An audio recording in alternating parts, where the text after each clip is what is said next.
Afinal, será que existe mesmo amor materno? Será que toda mulher nasce com desejo de ser mãe?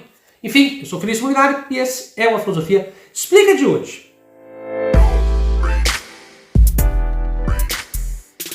Vou começar o vídeo de hoje assim falando de uma coisa que me marcou. Isso era lá por meados dos anos 2000, talvez final da década de 90, e era um programa da Xuxa, que passava no domingo, se eu não me engano o nome era Planeta Xuxa. E aí nesse domingo, nesse fatídico domingo ali do final dos 90, começo dos 2000, a Xuxa vira, era o domingo de Dia das Mães, e vira e fala, olha, que me perdoem os pais, mas a mãe é um ser muito mais que especial. E aquilo, sei lá porquê, aquilo me marcou assim, de uma certa forma que até hoje eu lembro desse momento, né? Afinal, podia simplesmente ter esquecido o que a Xuxa falou. Né? Mas enfim, de alguma forma, isso que a Xuxa falou naquele domingo me marcou e me marcou até hoje. Tanto que eu uso como exemplo. E por que me marcou? Porque ali, eu devia ter uns 10 anos de idade, já entreguei minha idade aqui, né? Mas enfim. Devia ter uns 10 anos de idade, e aí ali eu comecei a pensar, será que eu amo mais minha mãe do que meu pai? Será que meu pai me ama mais do que minha mãe? Será que minha mãe é mais especial? E ali eu comecei a refletir, assim como uma criança reflete. Não é nada muito sério, né? Não é achar que eu era filósofo quando era criança, não é isso. Mas me marcou, de fato me marcou. E o que a Xuxa disse, longe de criticar o que a Xuxa disse, não é essa a questão, o que a Xuxa disse me espelha algo que é muito comum na nossa sociedade, que é dar ou atribuir à mãe, ou ao ser feminino da família, um caráter de amor incondicional, coisa que às vezes a gente não tem com o pai. Mas enfim, qual que é o objetivo do vídeo? A gente vai pegar essa imagem do amor materno e ver duas coisas, sobretudo duas coisas. Ver primeiro se ela é um mito ou se ela é uma verdade científica, com evidência científica. Será que ela é um mito, ou seja, a gente acredita muito mais por conta da religião, da cultura, ou ela é uma verdade com evidência científica? E segundo, a gente vai ver os desdobramentos prático-políticos dessa visão na nossa sociedade. Então por isso que a gente vai dividir esse vídeo aqui em duas partes, uma no começo para falar de ciência e outra no final para falar de política. Então vamos lá! Aliás, vamos lá não, antes de ir lá, deixa eu fazer um convite para você. Se você tiver alguma dúvida ou uma sugestão de vídeo, você pode deixar aqui nos comentários ou ir lá no meu Instagram conversar comigo. Sempre demora a responder, mas tento responder a todo mundo, seja de amor materno, seja de outro problema filosófico, o que você queira. Agora sim, vamos lá. O que a gente tem? A primeira coisa que a gente tem que fazer aqui é definir o que é mito. Não acho que mito é mentira, não é isso. Mito é uma verdade que tem seu fundamento em evidências não científicas. Por isso eu posso falar aqui, por exemplo, de mito de Adão e Eva. Posso falar sim. Você está falando então que o Adão e Eva é uma mentira, Felício? Não, eu estou falando que Adão e Eva é um mito porque tem sua base na fé. Se você tem fé cristã, você acredita no mito de Adão e Eva, senão não. Posso falar, por exemplo, de vários outros mitos. O mito da Arca de Noé, né? Enfim, são vários mitos presentes. Tem, por exemplo, um mito bem comum, cultural, que é o mito do Ano Novo. Né? De fato, se parar para pensar fisicamente, do ponto de vista científico, nada de diferente acontece do dia 31 de dezembro para o dia 1º de janeiro. Um dia como qualquer outro. Mas é um mito da celebração do Ano Novo, que é algo diferente, acontece, ou seja, é um mito que ele não tem seu fundamento tanto na fé, mas mais na nossa cultura, e assim sucessivamente. A gente pode aqui dar vários exemplos. Então, voltando ao nosso assunto, o que a gente vai ver aqui é, primeira pergunta, será que esse amor materno, esse amor incondicional, ele tem evidência científica, ou ele é algo que a gente construiu culturalmente? E aqui a gente começa a questão. Você tem que começar sabendo é que a ciência, sobretudo a biologia, do século XX para cá, evita muito associar sentimentos humanos a algo natural. Por que isso acontece? Porque a ciência ela já entende, já é algo dado, já é um paradigma, como diria Thomas Kuhn, que o ser humano ele é formado por uma parte social e outra natural. E é difícil separar o que é social do que é natural. A gente é uma mistura. Então falar, por exemplo, que o amor materno é algo natural é complicado porque a gente não sabe o que é socialmente construído e o que é natural. A gente pode falar, por exemplo, que é natural que algumas mulheres deem leite, é natural que o bebê ele precisa ser alimentado, é natural, por exemplo, que a gente precise respirar, comer. Agora, para muito além disso, do que a fisiologia fala, é difícil dizer. E a gente vai começar aqui então a criar, a pensar sobre o papel da mulher aqui como mãe. Muitos viram e falam, não, olha, a mulher ela tem um amor materno grande porque a gente pode olhar a natureza. A gente olha, por exemplo, uma cadela, uma leoa, vou pegar aquele exemplo da leoa, é sempre bom, né? A leoa que protege a sua prole com unhas e dentes, é um grande símbolo de um amor materno. Tá, mas o ser humano não é uma leoa, então começa por aí. Ah, mas Felício, mas a maioria dos animais, eles femininos, mães, eles protegem sua prole. Mais ou menos. A gente tem vários seres mamíferos também, que a mãe ela abandona seus filhotes, logo no começo. Não tem muito esse amor materno, não. Então, assim, por analogia e associação, a gente sabe que a ciência, por analogia, ela tem um certo limite. Então, dizer que por uma série de mamíferos, fêmeas, agirem de uma certa forma, isso significa que o ser humano naturalmente age assim, isso é complicado, porque a gente está fazendo uma analogia, muitas vezes, indevida. Vou pegar aqui um animal que, obviamente, não é um mamífero, que é o pinguim. Todo mundo sabe aqui que o pinguim real é ele que choca os ovos, é ele que cuida dos bebês. E outros também, vou pegar aqui, sei lá, quantos e quantos animais mamíferos a gente tem que separar a mãe ou o pai, muitas vezes. Aqui o pai o pai come os filhos, né? Come literalmente falando. Mas também as mães comem os filhos, a gente tem que separar os filhotes das mães e tal. Então não é algo muito natural. Então trabalhar por analogia não justifica que o amor materno exista. Mas continuemos. O que a gente pode criticar e ver é que muitas vezes esse amor materno ele é muito mais uma invenção social. Não estou falando que ele é sempre uma invenção social. Não estou falando que você, às vezes, está vendo que uma mãe não tem amor pelos seus filhos. Não é isso. A gente está aqui questionando é que esse amor, muitas vezes, ele pode ser muito mais socialmente construído do que algo natural. E não tem nenhum problema nisso, ok? Vamos agora começar a fazer a transição para um papel político. O que a gente tem também é que, ainda que, por exemplo, eu adoro e ame minha mãe, e eu acho que ela ama muito me amar, né? Isso é muito bonito, eu acho lindo o amor materno.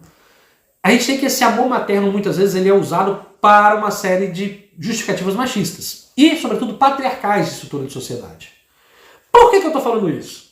Porque se a gente acha que o amor materno é natural, toda mulher que não queira criar seus filhos, ou que se ausente de certa forma dos seus filhos, ela vai ser mal vista, porque vai ser algo como antinatural, certo? Vou dar um exemplo aqui bem pragmático.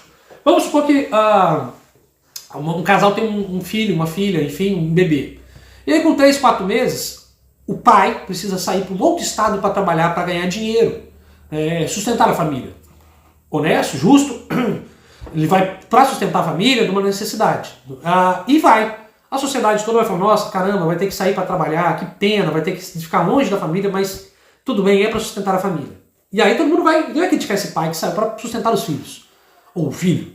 Agora vamos inverter esse papel. Com 3, 4, vamos pagar aqui 6 meses, que a criança já não é totalmente dependente do leite materno. Aí é a mãe que tem que sair. A mãe sai para trabalhar e o pai vai ficar cuidando do filho. Aqui a situação já muda. Muitos vão questionar, vão se perguntar, caramba, como é que você consegue? Como é que você consegue deixar seu filho para trás em troca do trabalho? Veja, aqui essa ideia de amor materno como algo natural, ela serve como uma estruturação de que a mulher tem que ficar em casa e não pode sair para trabalhar. Entende? É uma estrutura social sobre o amor materno que mantém ali um papel para a mulher que não é natural. Não precisa ser natural. Ainda que seja. A sociedade e o natural aqui são bastante diferentes, são bastante próximos, mas a gente vê que muitas vezes esse amor materno ele é uma justificativa para posturas patriarcais e uma justificativa para manter as mulheres em seus devidos lugares sociais pré-estabelecidos, como dentro de casa, cuidando de filho. Veja, não estou falando, volto a falar, que não existe amor materno. Não é isso. O que a gente está aqui questionando aqui, ele não tem uma evidência científica da forma como a gente acha que tem. E mais do que isso, a gente nota que muitas vezes esse amor materno, pretensamente científico, ele é nada mais nada menos do que uma justificativa social para uma sociedade patriarcal. E isso é muito problemático. Sobretudo quando a gente pressupõe papéis pré-estipulados para as mulheres. E é essa a grande questão. Acho que não só isso, acho que não só para criticar ou pré-estabelecer, criticar esses lugares pré-estabelecidos para as mulheres, acho que também é bacana a gente questionar no sentido não de falar que não existe, questionar no sentido de analisar de forma profunda. Aqui a gente não precisa pensar num âmbito polarizado no existe amor de mãe, ele é universal, essencial, ou não existe nenhum amor de mãe. Não é bem por aí. Acho que a gente pode encontrar o meio termo. E o meio termo que eu encontraria é o seguinte, saber que esse amor ele é de certa forma, tem uma pendência natural, mas ele é socialmente construído, e ainda que ele seja socialmente construído, ele por si só, ele não é algo ruim. Amar uma pessoa nunca deve ser vista como algo ruim. Agora, a gente tem que refletir sobre a consequência disso na sociedade. Acho que dizer que o amor materno ele é socialmente construído, ele ajuda inclusive a mulher, muitas vezes, não só no aspecto do trabalho, mas, por exemplo, entender melhor as mulheres que não têm esse apego muito grande com os filhos, né? A gente vê também uma coisa muito interessante, que se a gente pega, historicamente falando, na alta elite ali da Europa do medievo, da Idade Média e começo da Idade Moderna, quando a nobreza tinha filho, pô, a mulher tinha filho e já dava pra criada cuidar, porque não queria saber de cuidar de filho não. Ou seja, essa coisa de cuidar de filho é muito mais, historicamente falando, típica dos pobres, da camada mais pobre, até mesmo da camada burguesa, do que da camada mais alta. A camada mais alta, quando tinha filho, largava mesmo. Então as mães largavam mesmo, não tinha esse amor materno. Mas, historicamente, a camada burguesa ela cuidava dos seus filhos, isso também pelas camadas mais populares, isso constituiu um véu social. Mas o que a gente pode questionar agora é, será então que o amor materno existe ou não? Vamos concluir? Ainda, cientificamente a gente não pode bater o martelo. Cientificamente a gente não consegue bater o martelo e ter uma evidência científica disso que a gente chama aqui de amor materno incondicional. Mas de fato ele existe. E ele de fato ele existe como um fato social, aqui diria Durkheim, e não só como um fato social, com consequências na sociedade. Então, mais do que criticar e analisar do ponto de vista científico, não que isso não seja válido, filosoficamente falando, para a gente é muito mais interessante refletir sobre o que é o amor materno e quais são suas consequências sociais.